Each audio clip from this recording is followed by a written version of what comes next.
പ്രഭാതമനിയിലേക്ക് സ്വാഗതം. ഈ പുതിയ ദിവസം വളരെ അനുഗ്രഹത്തോടുകൂടെ ജീവിക്കാൻ സർവകൃപാലുവായ ദൈവം നമ്മെ സഹായിക്കട്ടെ. ഒത്തിരി മാനവരാശിയുടെ ഒരു വലിയ ചോദ്യമാണ്, മനുഷ്യൻ മരിച്ച വീണ്ടും ജീവിക്കും? വിശുദ്ധ വേദപുസ്തകത്തിനകത്ത് ഇയ്യോബിന്റെ പുസ്തകം അതിൽ 14-ാം അധ്യായം 14-ാമത്തെ വാക്യം അവിടെ ഇപ്രകാരം കാണുന്നു: മനുഷ്യൻ മരിച്ചാൽ വീണ്ടും ജീവിക്കും. പലർക്കും സംശയമാണ്, വീണ്ടും ജീവിക്കുമോ അറിയത്തില്ല.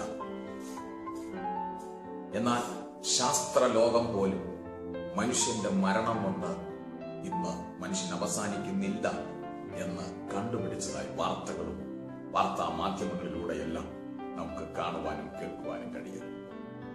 മനുഷ്യൻ മരിച്ചാൽ അവൻ വീണ്ടും ജീവിക്കും. യെസ്, മനുഷ്യൻ മരിച്ചാൽ ഭൗതിക ശരീരം മണ്ണിലേക്ക് മാറ്റപ്പെടുമെങ്കിലും അവന്റെ ആത്മാവിന് മരണമില്ല. മരണമില്ലാത്ത ആത്മാവ്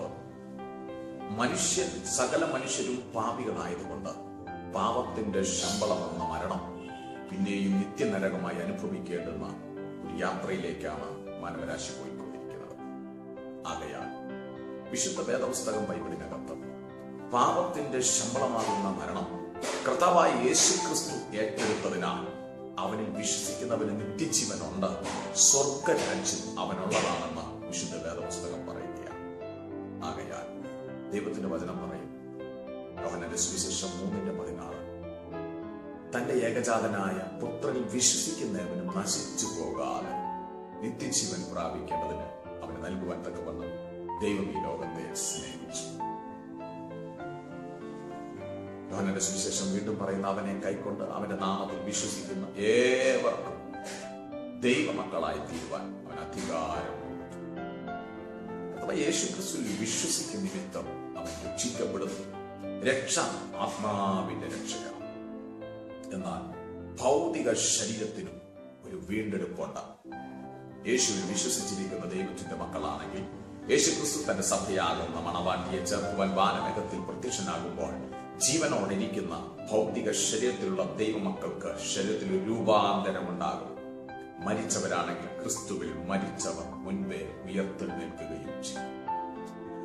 യേശു കർത്താവിനോട് കൂടെ എന്നുമുള്ള വാസത്തിലേക്ക് അവൻ വേർതിരിക്കുന്ന അവന്റെ ജനം, അതിൽ ദൈവത്തിന്റെ തെരഞ്ഞെടുപ്പിൽ ആ കർത്താവിന്റെ സഭയ്ക്കകത്ത് നാമും ആയിപ്പോയതോർത്ത് ദൈവത്തിന് നന്ദിയോടെ അവന്റെ സുവിശേഷത്തിൽ പറഞ്ഞു, നിങ്ങൾ എന്നെ തെരഞ്ഞെടുത്തുവെന്നല്ല, ഞാൻ നിങ്ങളെ തെരഞ്ഞെടുത്തു. നിങ്ങളെ തെരഞ്ഞെടുത്തത് നിങ്ങൾക്ക് ഫലം ഉണ്ടാകേണ്ടതിനും നിങ്ങളുടെ ഫലം നിലനിൽക്കേണ്ടതിനുമാണ്. അതുകൊണ്ട് ഒരു കാര്യം ഉറപ്പാണ്, എങ്ങനെ മനുഷ്യൻ മരിച്ചാൽ വീണ്ടും ജീവിക്കുമോ? യെസ്. എങ്ങനെയാണ്? യേശു ജീവിച്ചതുകൊണ്ട് ഞാനും ജീവിക്കും. എന്നെ കേട്ടുകൊണ്ടിരിക്കുന്ന ദൈവമക്കളെ, എന്നെ കേട്ടുകൊണ്ടിരിക്കുന്ന എല്ലാ മാനവ രാശി, ഇന്ന് പകൽക്കാലം രക്ഷിക്കപ്പെട്ട ദൈവമക്കൾ ഒരുമിച്ച് അനുഭവിക്കുന്ന സന്തോഷത്തിൽ എല്ലാവർക്കും പങ്കുതരാകുവാൻ സർവകൃപാലുവായ ദൈവം സഹായിക്കട്ടെ. കർത്താവ് നൽകിയ എല്ലാ നന്മകൾക്കായി ദൈവത്തിന് സ്തോത്രം ചെയ്ത് അനുഗ്രഹത്തോടുകൂടെ ജീവിതം പ്രിയവനായ ദൈവം എനിക്ക് തരട്ടെ. യേശു നമ്മോട് കൂടെയുണ്ട്. അധിക സമയം ഇനി യേശു നമ്മെ ചേർപ്പാൻ വാനമേഘത്തിൽ വരുവാൻ ഇനി അധിക സമയമില്ല.